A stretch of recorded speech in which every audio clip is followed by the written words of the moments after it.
Abby Kaupang's poems are tender, but not in the way you might expect. They are frank in their tenderness. They insist on attention to the tender. Tender, she says, is a small boat delivering messages, translating between two larger ships, or ships and land. It is a messenger like Hermes, lighting from the gods to man and back again. Tenderness then always exists in between. In order to fully grasp this understanding of tender, we must inhabit this in between. The poems in Abby's book, Little G God Grows Tired of Me, which was published recently by Springman Press in Denver. These poems offer us a way to inhabit this in between. This inhabitation where we can be tender is not without risks. Little G God Grows Tired of Me immediately places us in this in-between with the poem Tender's Touch Reliquary. Threat is a vacant place, a cove to sleep, a solidarity with no motion. I want to sleep there. Which is to say that it isn't enough for us to be in between. We must sleep there. We must sleep in the place of tender, and so we must sleep in the place of threat. Because tender requires of us vulnerability. There's always a threat in a tender. As in the poem, tender, the definition, tender is an offer of monies, of service, an obligation or a bid, easily crushed and bruised. But whatever this threat may impose, we must remain tender, and this is fine. And the poetry tells us this. This is not a sad song. Indeed, these are not sad songs. Some of these poems will make you laugh. Poems such as Strong Hopes He's a Feathery Thing and Strong Days are Roses. These poems, as you may have guessed, take up strong Thurmond. Rather than taking potshots at the senator infamous for his opposition to the Civil Rights Act, the poems want to write the obverse strong. The strong that is a song. Of all the poems in Little G God Grows Tired of Me, these are the ones that I hesitate to ruin for you. I offer this only as a teaser. Strumming my heart with her fingers.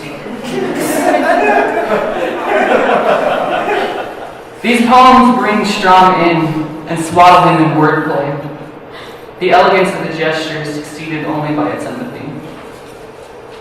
Abby is also the author of the book Absence is a Transparent House. Just as the poems in Little G God Grows Tired of Me provide us a space to rest in, yet question the space we rest on, the poems in Absence is a Transparent House offers, one might say, tenders, us a view of unity, which is troubled by the artifice of figurative unity. The book is broken up not into sections, but symphyses. This is a word I didn't know until I read the book. So the PH, symphyses. The word symphysis has multiple meanings, two of which concern us. The word can be taken to mean the union of two bones which were originally separate, or it can mean the part or line of conjunction where this union takes place. When used as a structure for a book, we can see the immediate complications of this as a figurative gesture. Just as the figurative gesture will always point to its artifice, so does the skeleton of this book. If these dichotomous relationships that I have drawn through Abby's work seem tedious, it is perhaps because they are. It's always important to remember that one can never successfully quantify the artistic act. It will always exceed its dismemberment. I'll close with a favorite passage of mine from Absence is a Transparent House. My vow is a tender uproot, when the buttes are lifting up, and the field of origins slips under. Come, thou, come, ride, or come, bird waters, or just flay out. My rib is afloat in fen, my bow, you're the bloom of my mouth. Please welcome Abby Kaupang.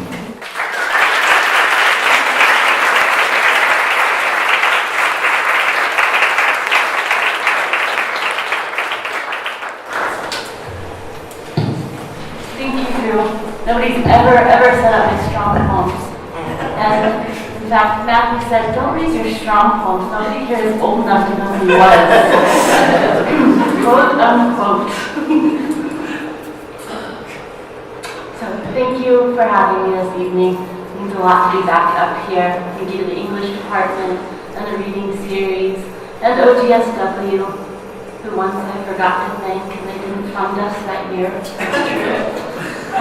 Very important. Thank you all for having me.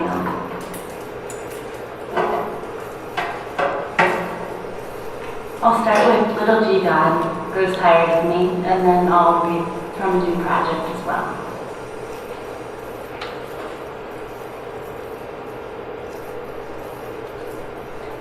Tender the definition. Young and vulnerable, of tender age, the young wife could not take her actions valuably. So as an offer of monies, of service, an obligation, or a bid, easily crushed and bruised, could and should have noted that did help the rest, the temper, to eat the buffalo, to grateful. The frost too seemed colder, more complicated. September's Echeverria, not yet mulberry-tipped and gloved up, her wrists, nerves unnerved, prepped for November. Natatorium, the pool, nautical, the ship. Who hearts sad songs? This is not a sad song. Considerate and protective, a solicitous mother was tender is the night rest unto her children, who are likely to heal easily. A, the crank, A, extensible, under sail.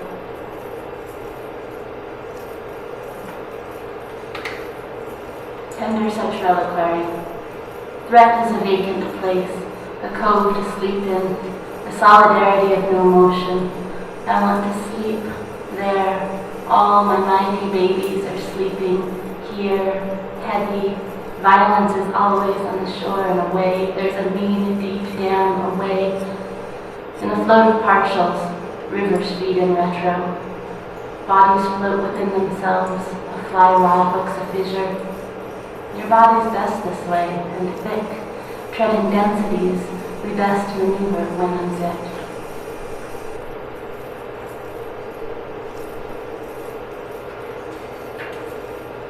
This is the way you change the river. You put your body in it. This is the way I learned to drown. I leave my body out. Trout in the deep can grow quite heavy, and pressure often spoons the concrete sill.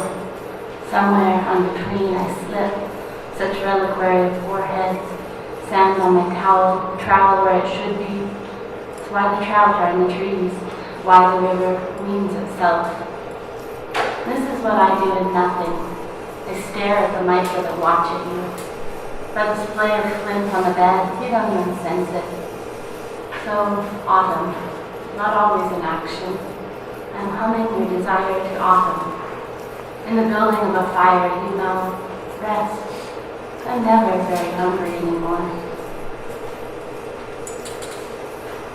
It takes a pillage to sing a strong song.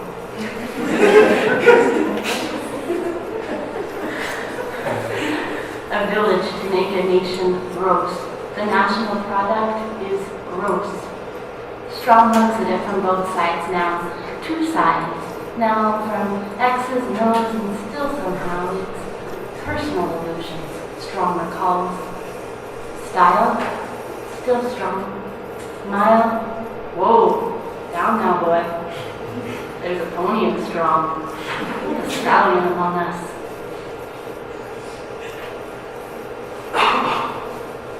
Alone amid the fires, smoke and mirrors, mirrors and smoke, and the camp songs, and the ponderosas. My love's rosy lips afloat in the brine. Thin, strong, wonders at Libra, imbalanced in his skies.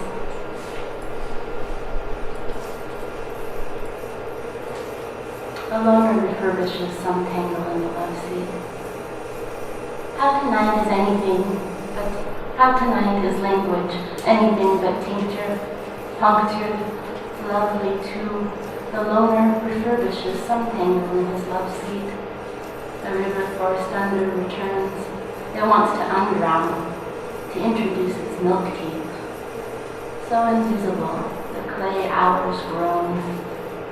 When stillness slips to gifts visage, The crash slithers, an estimated reach exhales. Tongues and fiddleheads curve and find, fiddleheads' tongues unfurling come. The loner is an awful salesman. Actually, the condition of water pre-diluvian is heaving, drawn up, leaping. Lonely waters, suddenly flowing and wrong. Lovely, the respondent, you are the valve spilling out.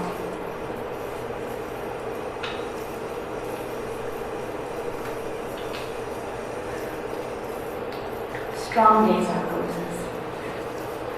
Strong days are roses. We are very strong. The way of keeping the flesh at bay. Strong on security. A baby cries herself out. We acquire a bridge. Singe a bridge. We are older. No rest, no peace in the queue. Listen to the Thurman on the mount. He says to her back, should we get tattoos? You end to the door. I together? Strumming my heart with her fingers. She would grow rugs. Strongly, strongly, strong. 3 times. Another round of goat songs.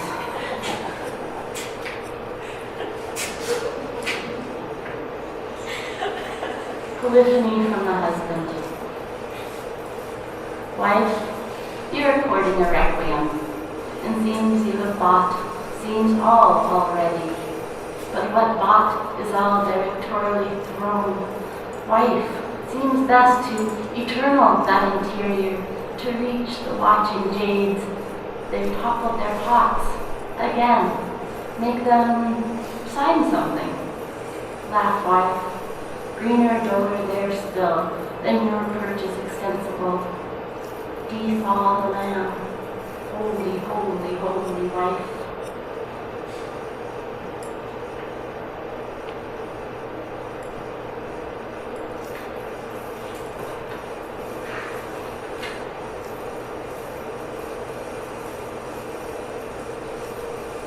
I float your baby inside me.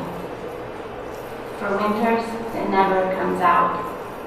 So much pushing at the river, every cast a nearly tight wire into several nearly cells. I can nearly swim here. I know nearly nothing. Some 6-foot fish suspended in the elms, and we are breathing so breathingly. We slither. The trout too slither. They are slapping down from leaves. They are slipping through the gunk. Congealing low, the banks are fumed. Currents thick today.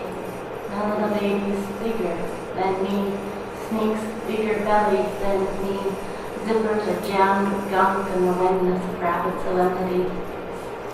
This is the way you changed the river. I cast my body in it. This is the way I stayed ashore. You proffer it to loners.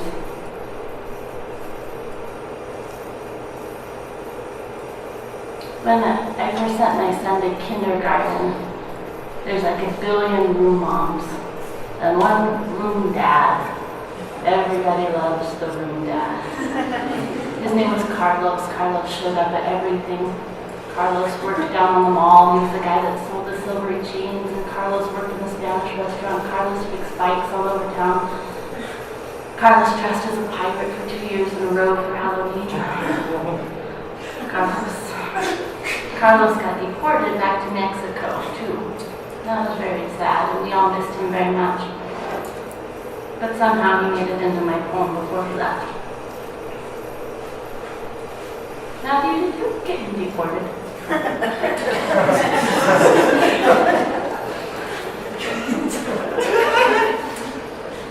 Apologia. 1. Deliquesce. A standard passively deliquesces.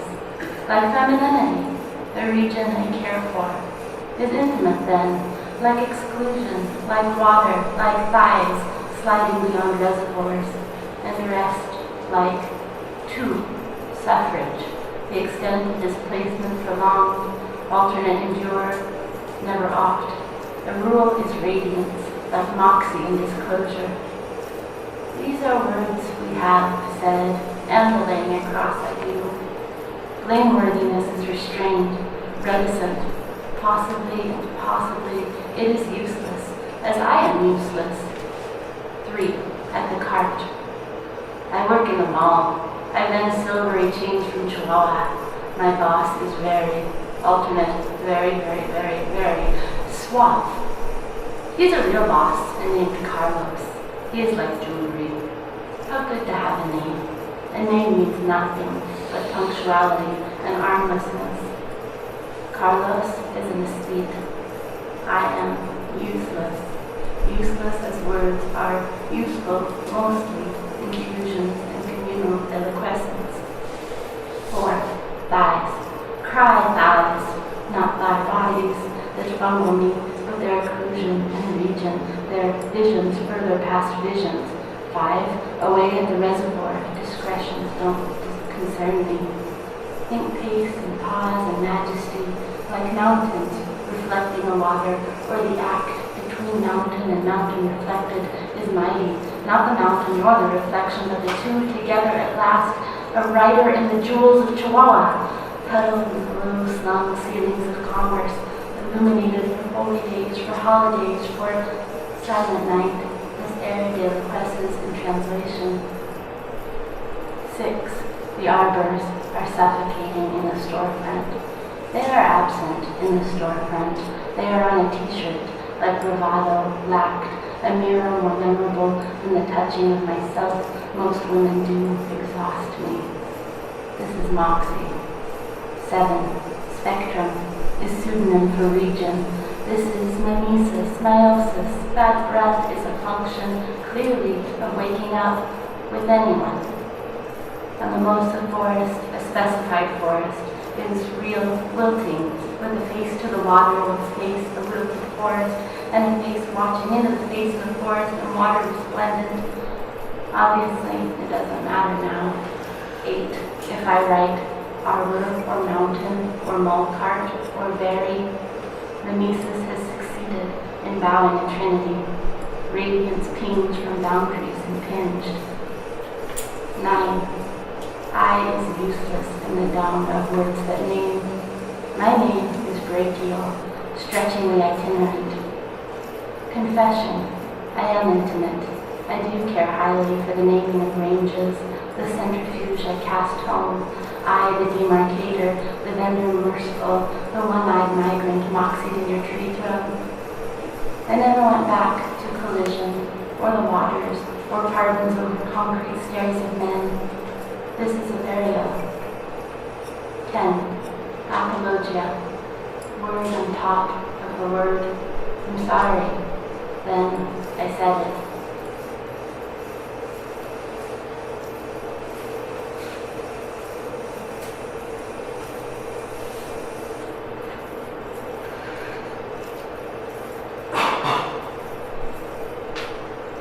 Say serious.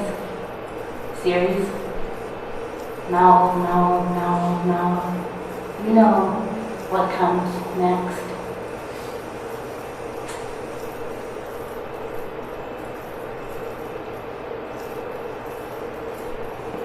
Is there any tender here?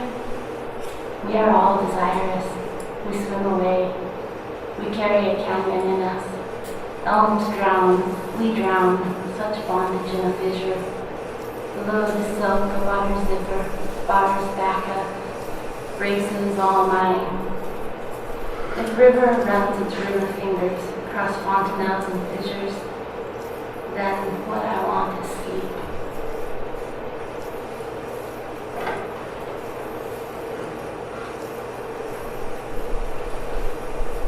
So that was Little G God grows tired of me.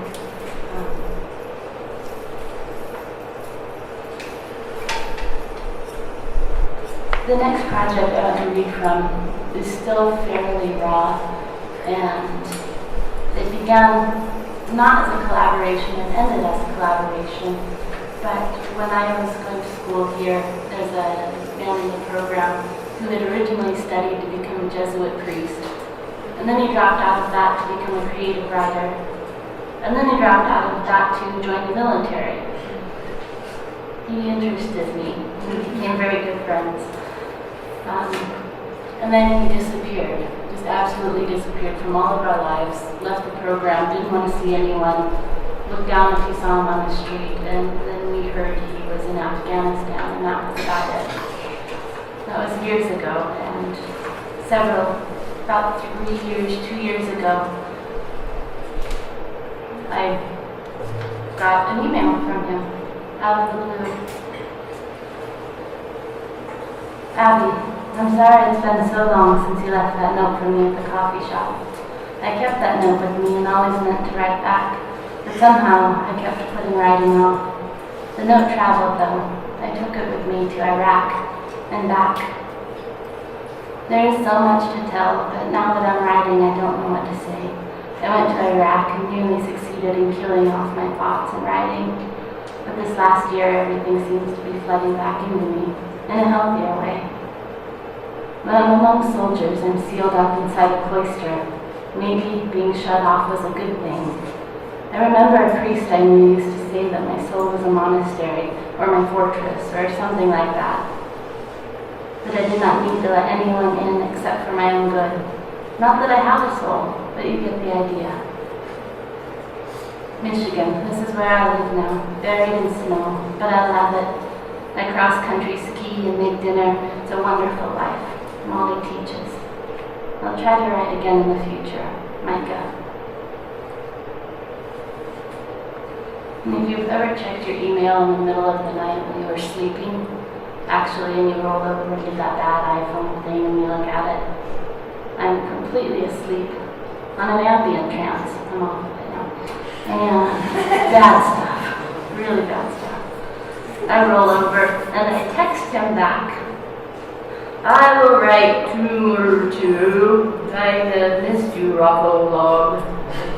You've always been a back roof to my written thing, and I miss you terribly.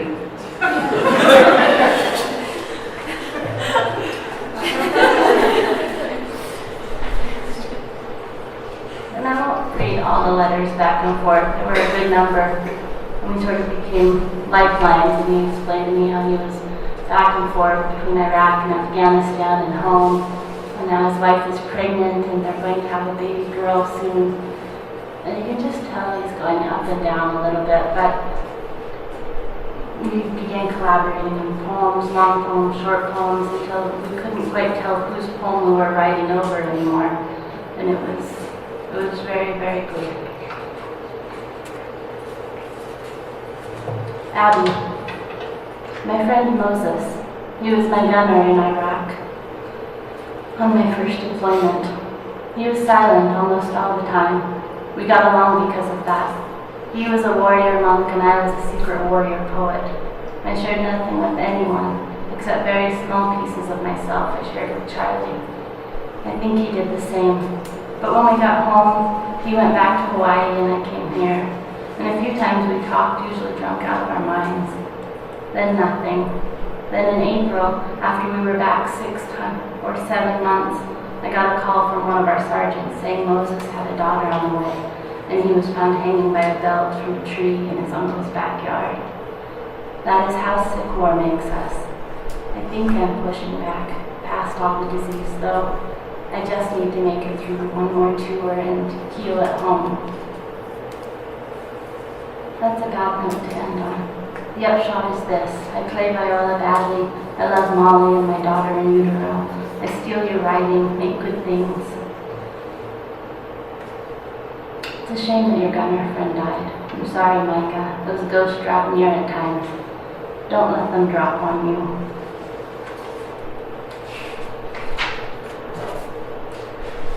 Over the last few days, I had Army National Guard training. My brain turns off. It's strange. It's like a self-preservation response. I take notes immediately before training. As soon as training ends, in the middle, everything shuts down. I have to turn it all on deliberately, or sometimes the linguistic strangeness of how soldiers speak inspires me. And then I take notes in my little book, and everyone thinks it's for military notes. It says memoranda on the front, and the cover is all green and good for hiding in the woods. Your soul is a monastery. I am the caretaker of ashes, This portion, the sleeping caretaker, slept vigilant like a soldier, but never a soldier. I'm not hiding. The monastery is a soul you visit. The cloister is invitations, only good, not that you have a soul. I'm the caretaker, this moment part, careless, sleeping caretaker under the monastery. There is waking. Should I have towed my fiercest weapon, communion, into my soul? Invitations into the cloister, and you think there is no soul?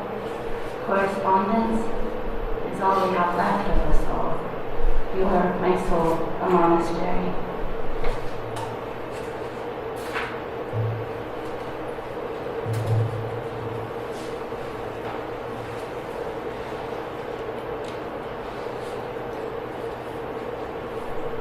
You come home to the rest of your life. You come, it's fall, an enigma of embers and etching. You've come home to rest, but it's life, etched and inscribed in the embers falling. Why have you come to this nest? You've lit it aflame, love's retching. The love of your nest is embering. Any more, love's embering. Fervor for the rest of your life. There, here, nests in the stand between leaves is alluring. Light and the leaves alluring. Embers in your eyes, love, lighting the leaves. You've come lighting leaves, as if you've a flame suit. You're nesting in embers, as if you have only one flame. Love committed a flame in your nest, as if you were amber, as if in drought. The leaves and the embers are call cards. You've come to a life of call cards, little nests burning. You've left each thorny doorstep, bouquet in place, each dozen embered. You came home, alighting on anger and rattling leaves. You came home to torches, arduous eyes. So you left, and you left your bouquet, as if you were careful, burning bouquets positioned on doorsteps, thorn steps, fire cards, as if it were fetching. Hurt man, you've come home to rest. It's fall, your nest an enigma of etching. You've come home, lighting the rest of your life. I'm sorry that I said stupid things. I interpret people very weirdly, even if I have no reason, more now than in the past. Pressures of dumb wars and all that, but it just may save me from deploying, which could restore normality. Mas o menos.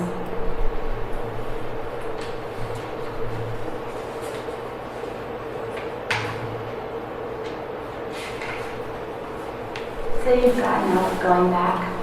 I always want to hear you're safe and not going back. I am off to do some more military training, but then it's home. I got released from deployment. I'll get help.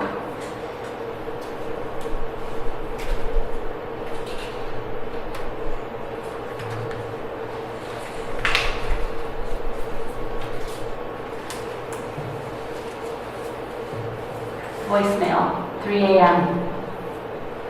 Hey Abby, I'm in town for 24 hours. I'd really like to see you and sorry, what time is it? Oh, it's late. I hope you're sleeping. I'm drunk. Sorry, I'm at the Armstrong. Call me? Ringing and leaving messages at the Armstrong. Looking for you in coffee shops. Why are you here? You sound strange. And then days. And days. Hey love, sorry we did not meet. Strangely, I'm off to death. So, apologies for adding to the list.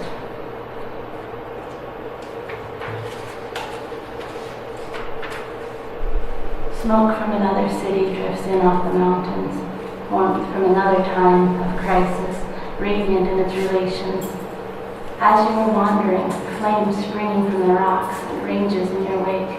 Bears swim across the reservoir. Did you bring the houses down? Did the foothills scorch at your heel? Smoke, a signal of departures, spreading by miles an hour. It happened here and it is not rebuilt, nor I know it is not likely. Abby, I'm so lost, don't know what to do. I left Molly and Lilia with a gun, and the army is after me. It was there where it was burnt, and I've been back immediately. The military blockades the path to your Jeep, which isn't parked in front of your house, which isn't tethered anymore. Micah, please don't. I read that interview you did the other night when I couldn't find you, and following the line of dark legacy. Matthew and I've waited to hear you were okay. Please don't. Near the river it is green, and on the hill it is char sliding down into the river where it is clear and char, and the banks near the river, char. When you came through here, you called for me, even called me, 3 a.m. The doorman knows more than I do. Military guy stood outside, late, smoking, and yes, that was him. Talk philosophy. Thank you. Thank you for these numeric casualties. So casual.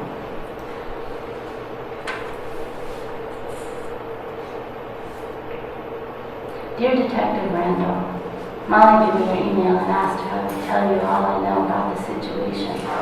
Here's all I know. A field of white shoes is a field, a friend. A field is a physical structure.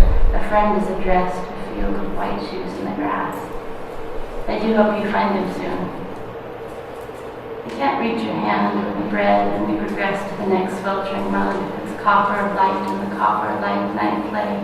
One more Sheridan, equidistant from another Sheridan. You say you see the foulard and the quatrefoil, single foil consumption. A lake composed of shifting shapes extends indefinitely. An occupation. Between the table and the street, an opaque divider, and the divider a reflection of a cylinder with light and clearance to a young elm, equidistant from other young elms, equidistant north and south. Voices ride the scrim horizontally. An idea and a hurt is to say the scene is in an anatomical position. In the window, reflection of elm, conflagration and horizontal streaks of headlights, southward sliding. I'll try again. I went to Cafe Ardor on Tuesday thinking you might go there, and I brought you a paper mache cranes that were given to Maya in her darkest years. Perhaps they are my cranes. They are yours. Again, we're leaving town on Saturday morning. Our house is all yours if you want a quiet place to rest. The key, the blue strawberry pot. Micah is gone, and Micah is found, and being found, he has gone to me more than when he was gone and had found me. Dear is actuated, dear is response actuated, or and is either. No delineation is actual either. Dear is. The river is low. It doesn't want to come here anymore. Abby, we have a few locations from the past couple days. The U.S. Marshals are assisting me now, and I haven't been updated since last night. She bicycles and comes upon a group of restaurant employees about to blame someone heatedly, and a third party. She bicycles around them and does not break it up or attempt anything except avoidance and balance, and hopes she was not visible. The fence is close to the alley and has fender marks. It's a rental by visuals, and the street lamp ventures to the shallows. The potholes are not excitedly depressed. Looks like you went to California after Colorado, and later to Wyoming and possibly Missouri. Detective Forensic Examiner Derek Randall. Flames leap from treetop to treetop, unable to tell which is river and which is oiled road. You and I went there to guess the surprise of sleek similarity in the blaze that crosses mistaking roofs or branches.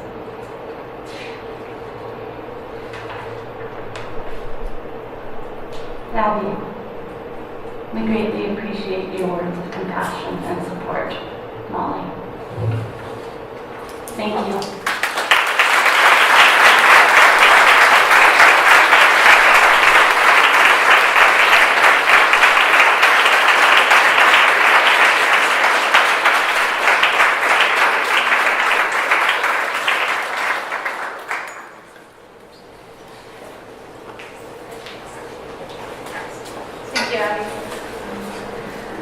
So, I'm here to introduce the next poet, Matthew. Into this wilderness, the womb of nature, perhaps her grave. Matthew Cooperman prefaces his latest collection, Imago for the Fallen World, with this quote from Milton. As evident in this textual mosaic, produced in collaboration with Romanian-born artist Marius Lehene, Matthew is a socially conscious and exhilarating poet, writing with urgency and force. Imago for the Fallen World is in many ways a reflection on and response to Matthew's 2011 collection, Still of the Earth as the Ark Which Does Not Move. Again, Matthew endeavors to index and navigate our chaotic world through still shots that encompass and compartmentalize cultural, historical, and individual artifacts from life, news, and media. The picture in Still of the Earth is bleak, but Martha Ronk concludes, the weighty ark may yet go forward. In Imago, we revisit the world of increasing ruin, and find the ark still stuck in the mud. Matthew's poetry assumes the significance of historical artifact, the last testament of a society on a trajectory of self-destruction. He bears witness with lucid lamentations throughout in an effort to understand this ruinous path we're on. One such lament in part implores, we are spinning, no doubt, but aren't we spinning somewhere? Still, in the end, we are reminded, this is no fantasy, this is a damning list. And the Imago is a compendium of all we must remember and confront if we are to catch this falling world. For above all, Imago is not an exercise in despair, but a call to act. This event is a book launch for Matthew's new book, which is also Marius' first book. Marius Lehene holds an MFA in drawing and painting from Southern Methodist University and is currently director of drawing in the Department of Art at Colorado State University. His first museum solo show in the U.S. is currently on display at Boulder Museum of Contemporary Art. His work has also been exhibited in Romania and Hungary. Matthew is the author of Still of the Earth as the Ark Which Does Not Move, Days, A Sacrificial Zinc, which won the Lena Miles Weaver Todd Poetry Prize, and 3 chapbooks. His individual poems have also appeared in numerous journals. He is a founding editor of the journal Quarter After 8 and a current poetry editor of Colorado Review, and we are likewise grateful to have him as a professor at the university. We are very fortunate to have with us tonight such a visionary and resourceful voice. Please join me in welcoming poet Matthew Cooperman.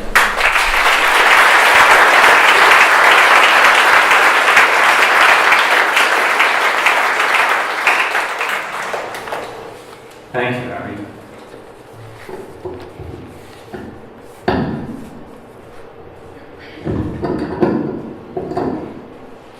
Never been my own roadie.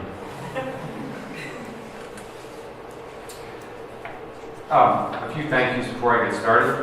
Again, thank you, Abby, for a wonderful introduction. Thank you, EJ, for taking over the reading series this year. I'm very excited to see what we do. Thank you, Mary Ballard, for running the sound. Thank you, Keith Gent, for running the gallery, and Fran Wilson at the bookstore for bringing books. As Abby indicated, this is a double book launch. Both Abby's and Marius and my book came out this past year. A lovely coincidence.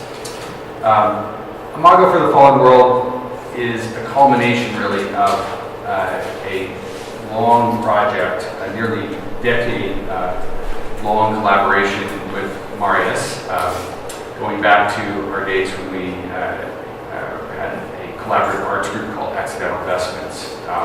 And that spawned various madnesses, and that led to this book, which this is the third part of this, and I hope it's the last. I promised my wife I will stop writing these poems and imposing them on the public. So it's both a book launch and a swan song of sorts. I'm going to read a stretch of work from Imago for the Fallen World, and then some new work.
still as a stay, momentary or otherwise. In this great hour of swallowing darkness, what is the mass of the planet's real? Particle speed, the raindrops falling. Charge, to make this dilemma seem visible. Reason, my baby's so inviolate, she's sleeping by my side. She thrills and yearns for tender hearts and futures. Confusion, hyacinths and biscuits, my straight crookedness, why the best minds destroyed in the best order offer wisdom delighted in light or light. Disambiguation, drink, photo, lyric, delay, speech. Bullhorn, stay indoors, be still, major flooding, do not leave the premises. Persona, thrones and seraphim, great wheels covered in eyes, bosuns and fermions, symmetries and great statistics, Cervantes and whiskey, pitching at windmills, Moberly and me, great fascism on TV. Hard frost, a fresh look and a fierce listen induce a lump in the throat. Frost at midnight, the thin blue flame lies on my lowered fire and quivers not. Kelvin, baby, it's cold out here. Thrones. Eventually, the problem of gravity will present you front and center with a true ground and a swallowing darkness. Darkness. Begin.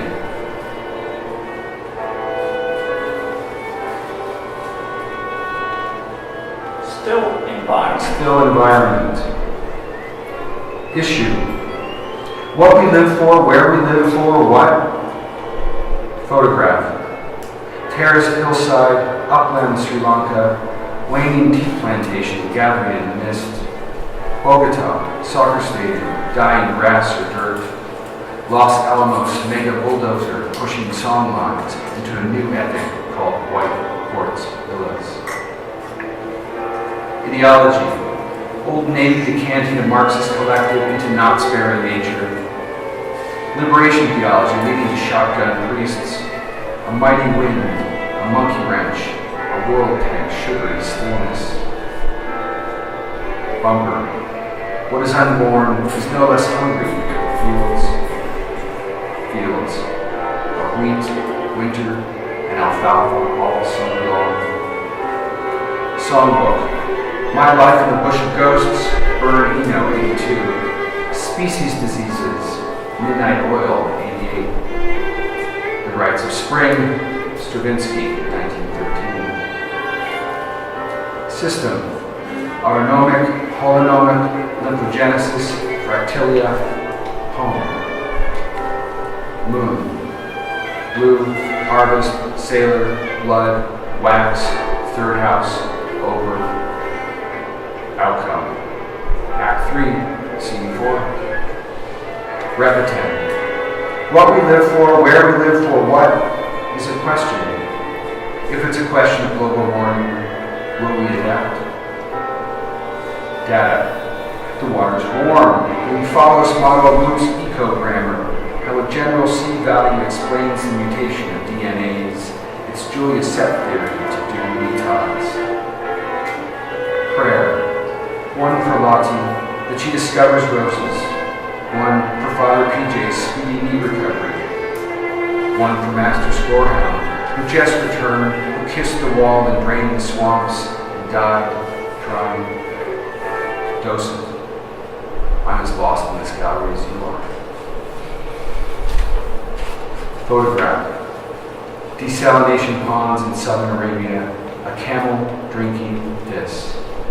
Saying, what does not change is the will to change. You just have to dig for wood and water. How near to good is what is wild. Whosoever wakes here, heed these words. Fuzzy Wuzzy wasn't.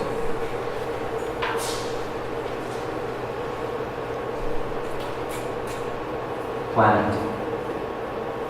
Ravaged, sleep-torn, out of and into duress, you're a blue doll burned by white circumstance, a watery body, a wizened colony, You are the victim of an ageless joke. Mild climate makes hubris, makes new appreciation for rock. Its churning mines, burning in the pines, and furious floods in Loveland. By the time you get this, I will be gone. Dust in the eaves, lost shoe by the door, unseen lava tremors over the gone green forest. Everything gone, gone, gone. The image I have of you from space, a microdot vanishing in inky vasts, is the cerulean seed of television planted in the resident brain. Perhaps this is the problem. A pill to point of view, never seen nor fully believed. No doubt a trick of late address. I'm having a vision malfunction. Your ultimate otherness will not yield, and we will know you only when it's all washed away. Some friendly face in the bottom of the pool, rolling in odd stone out. Deep-ended, we are treads of lost animals, spinning wounds, tides, angelology, all black mass defined as a circle, never seen. Yes, it's a comfort, the image of Earth from space, we are told again. Master plan, I close my eyes and see it all hurtling away. A beam down a cosmic drain, one home arriving and the other departing. Same departure of mind as the coal black cold. I'm deep in a well, fathom 5. How a planet is a fruit of temperate space, and species a tide toward away. Motion or force of the arching bud into the dark completely. Pictures of Earth, pictures of extinguishment, pictures of the Anthropocene falling away. I look at space because I like space. Apollo something, neither avatar nor car, just a boy in a buoyant walk on the moon. 1969, and I sit in my little Indian chair, watching the seltzer bottle satellite glide through a black box set. So slowly, everything happens so slowly, and in black and white or gray and really innumerable shades of the morning ash and the solitude, not knowing why. Disconnect, reconnect, tease, no one, come to the honeycomb hideout. It's drone and zip and Mr. Clean, the Magic Kingdom, and the Maytag repair man. A streak of color through the topmost pane. My mullion glass to warm the plot, a dawn or an afternoon snack. This is a picture framing a boy and his planetary sentence. How can the world seem so blue if you've never seen it? Just a NASA press release of total fucking obscurity. Nothing of space has a color. Nothing of the self and the inner pith of the skull. Grayscale, I'm told, but can't see, can't tell the child. Bible black and painted black and put it all back. How long ago the entrapment? The greasy remains of boiled pizza stained the baby with a kind of evidence. Later, I came to regard my dead friends in the night sky, all its various inhabitants, something familiar in the cosmic gas we call them stars. The gutter of my voice writing backwards into oblivion, an elegy lie I need and preserve like trading cards stashed in a forgotten cigar box, pictures of faces, pictures tacked in a vast cubby. It's spectral thrall to be not alone. It's inevitable, yes, we will make contact, yes. Jodie Foster, pretty baby, not blue at all, but a shock. A beach for our overjacked fours. A pause haloed by a grand idea. We are not alone. See the incarnadine skeins of the Horsehead Nebula and the sunflower burst of a globular star cluster. See tin blue in the Magellanic clouds and the torn purple robes of the New Age Arcturus. I subscribe. I have crystals. I am a language member. Problem was, there were real stars in the back of my eyes. Some unseen hand spilling milk in the snoring night. I am on horseback. It was the 70s, and the milk spilled right in my eyes. Then there was Andromeda, beloved Andromeda, the galaxy, the proximity, the book. Stars like stutters, all perfectly reasonable and inevitable, he said, Arthur C. Clarke said. Why, a virus come down to make us human, the fallible thorn from space. It is the other thing in the little distance, and the thirst to be inhabited. I have the bug bogged in my ripples. I'm managing the excess. Astral juice, VRBO, too many species and not enough narrative, too much cyborg and a crowding of words. Can't you see I don't have a clue? Point of view is a tent stake in the night sky, and I am growing windy. The plumes from the sun have been gaining size and momentum. Radio's out, nothing's pure. I get my coordinates from the mothership, which is the virus, you.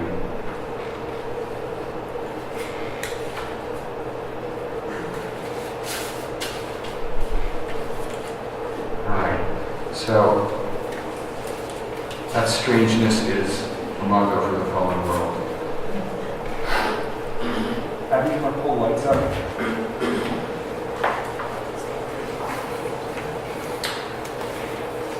Now to some new work. As some of you may know, Abby and I and our two kids were gone last year with the spring on sabbatical, and we went to Costa Rica, Nicaragua for 4 months. We went to relax, to work on some existing projects, to get back into our bodies and out of our heads, since we had a very long stretch of kind of intense work. But not surprisingly, being writers, we ended up journaling and showing each other what we were journaling, and then pretty soon it was like, wow, this is really taking off, and I think we might have a project here. So much as we tried not to be writers, it just didn't work.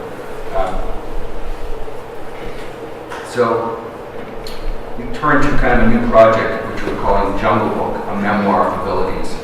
And it has largely to do with this question of travel, little family traveling in the third world, and particularly traveling with a high needs child. Our daughter, Maya, is autistic, has some defined needs. And so we were really interested to see how we would do. We were frankly terrified of how we would do. But it turned out that Maya learned to swim and bobbed in the ocean for 5 hours at a stretch, and absolutely tireless, and we were all exhausted. So I'm going to read some passages from that, and that'll be it. So.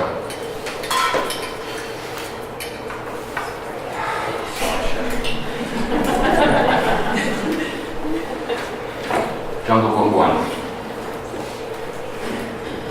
A long trip can suddenly become enormous. The monkeys start up early, howling their certainty that you are a visitor and trees will out in the kingdom of Green Father. Sweat is the great reminder that you are not a dreamer. Something in my eye, just now, I am awake and sweating. To go on like this, someone sanding something in the distance, each day the jumping register of bugs oiling the foliage, ablative machinery, the smallest ants with the biggest bite, the shadow of a sand particle making its way from the beach, onset as in tides, each wave exploding differently from the last. We are hungry at night and deify the darkness. Remember me when I am gone. Jungle Book 2. Kidnapped is not a question, though we have chosen this. Through the dense screen of what can only be described as palm is a beyond, place to scene rapture of something that moves to erode us. There is no Jimmy Buffett, the boat has left, the raft of self-preservation is dangling in the trees, a sign that there was once water, that there will be water. To walk among the living fully exposed, a welt that wells to sorrow. I cannot reconcile abundance with such paucity of spirit. For spirit must sleep, and there is too much sun. Kidnapped, this is the terror of taken. Jungle Book 3. In our grove we are king. Cataracts define the yard, but we are king. This is the path we insist on in lulled hours. To come upon our grove is to drink cool water and consider the seasons do not change. Green is the sun that would will all persons to grow. Frigate birds gyre overhead in the noonday heat. We are being hunted. I hiked to Kaupang today, a nature reserve on the tip of the Nicoya Peninsula. One hikes across the tip with the sea to their back and the sea ahead as they traipse up and down across the point. Excruciating, an unnamed imagine dehydration, light sensitivities and a fire at the back of my calves. So I call it success. All day discovering of crabs on dry leaves, runs of the howler monkeys, corrido, birdsong, so many varieties.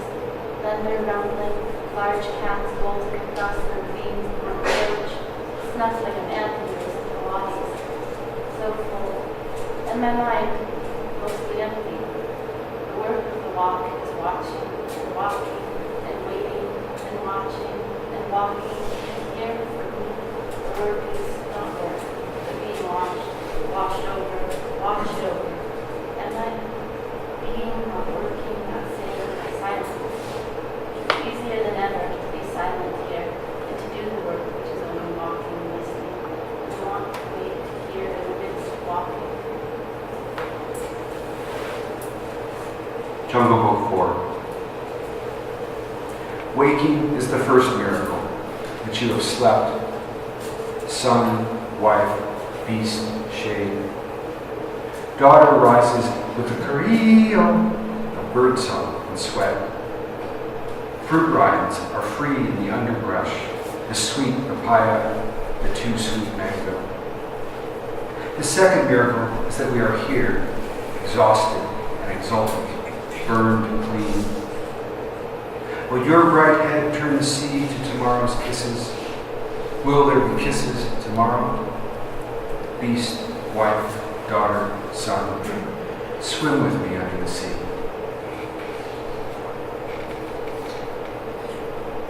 Jungle Book 7.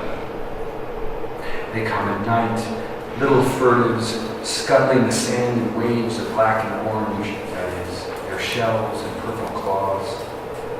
A sorrowful gulp to the sound that I will be eaten, and all things are eating. Hands evolve to hold up the sun, and the tides and the moon make their motion inside shells. Curling and swelling are the language of waves around me. I have never been surrounded in my life.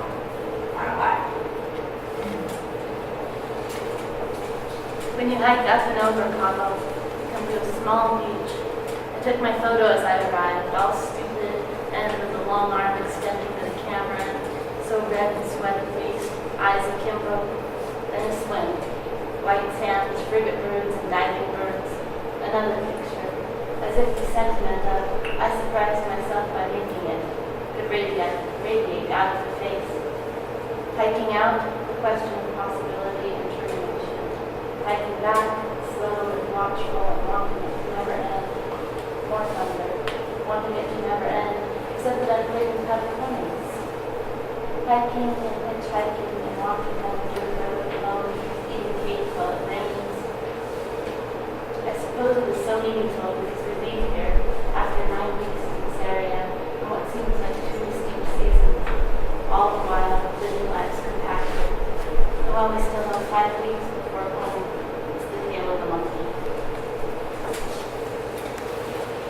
Jungle Book 9. And then went down to the shore, set eyes to see across the sea, a family found and scattered. We left our carries there.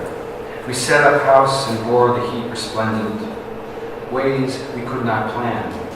Edges, a blessing and a curse till day's quick end. Deepest water carries a weight of wood from farthest distress. And we found we were distressed and heavy for many years. A godly sea delivered where from tears and made us whole as fish. We will be tired till the end of days. We will cover the glitter of sun rays with love, a piercing place, on the peopled shore, to crowd in sand what gold cannot deliver. I'll end with one last poem. It took place after we left Costa Rica. We went to Nicaragua, particularly to Granada, which is the oldest colonial city in the Americas, and has been the site of dozens of conquests. It's been burned to the ground just over and over again. It's a very dark place. It's also the site of a lot of the fiercest battles during the Sandinista Revolution. And Abby and I both found ourselves getting very politically activated by this, trying to say, "No, we are the good Americans, we're with you." But that didn't go over very well. So we had this spectacular house called La Perla on this nondescript street in Granada, and you get into the house and there's immediately this open courtyard with a pool in the middle, and just these gorgeous old tile floors, and it was just a spectacularly soft place to be in this very hard city. So that tension was quite interesting. We found ourselves really liking staying in the house a lot. And this poem is called Laughing Man, and I wrote it after one night when, I'm not sure what we were, I think we were watching Walker, which is this amazing film with Ed Harris in it about William Walker, who's a 19th century slave runner who went down and sacked Nicaragua and was president of the country for 2 years. This film is just whacked. I highly recommend looking at it. Anyway, it was the sort of cognitive dissonance to being there, which is very thick. But I woke up from this dream and I just went and more or less just transcribed this. Laughing Man.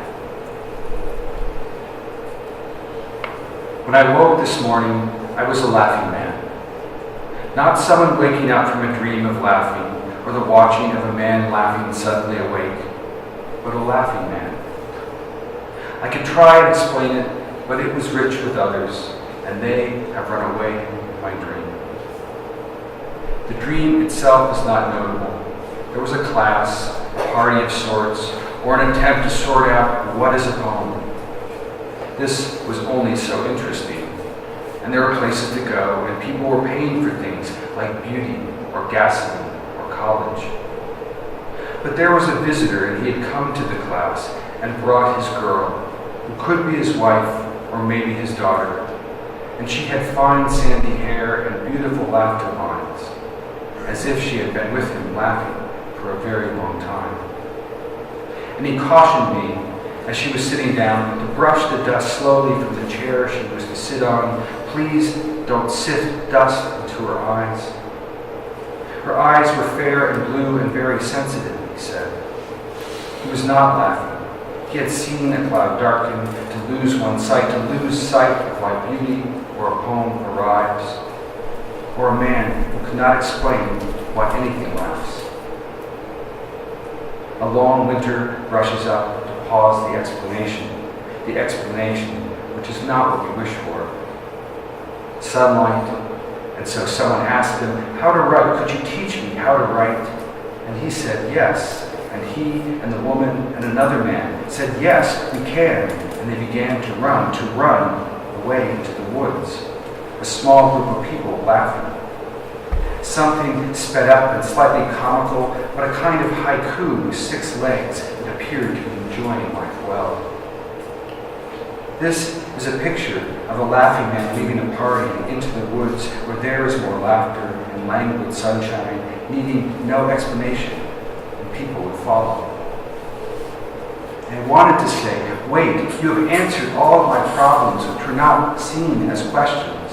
And there they were, running into the woods. I will get up from this table and follow the sunshine and the denim jacket of a tribe of people who lived outside. I will make a pact with the present to not use the future as a tense about being later. And I will leave, and I have left, an old and grating life behind. And it is the sunshine to be out in the world of laughter when there is so much pain. It is clear there is no generation that knows and does not know. There is no conveyor to happiness and sleep that we would dream deeply to get there. We go on and on in our lives, not remembering the laughter of children. Not the idea, but our own, who have been missing for centuries. From us and to us, my daughter rises every morning like the visitor from a dream. She is real. She knows where to go for the sunshine of this blue planet and the games that will make her laugh. I'm running after her, broken free. Thank you.